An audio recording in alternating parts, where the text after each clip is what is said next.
Raphinha দলে জায়গা পেয়েও দল থেকে বাদ পড়ল।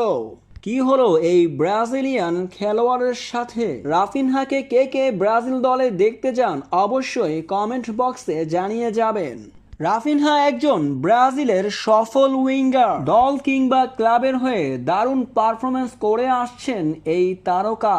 সম্প্রতি লা লিগার ক্লাব বার্সেলোনায় দারুণ পারফরমেন্স করছেন রাফিনহা, যেখানে 4 ম্যাচে 3টি গোল করেছেন। তার পাশাপাশি 2টি অ্যাসিস্টেও তার নাম আছে। এমন খেলোয়াড়কে কেনই বা ব্রাজিল দলে রাখতে চাইবে না? তবে তার সাথে ঘটে গেল এক অনাকাঙ্ক্ষিত ঘটনা, যেখানে ব্রাজিল দলে 1 ম্যাচ নিষেধাজ্ঞার কারণে রাফিনহাকে স্কোয়াডে ডাকেনি ডরিবাল জুনিয়র। এমনটাই শোনা গেছে। মূলত গত বছর নভেম্বরে আর্জেন্টিনার বিপক্ষের ম্যাচে হলুদ কার্ড দেখার কারণে রাফিনহা বিশ্বকাপ বাছাইয়ের 1 ম্যাচের জন্য নিষিদ্ধ হয়েছেন।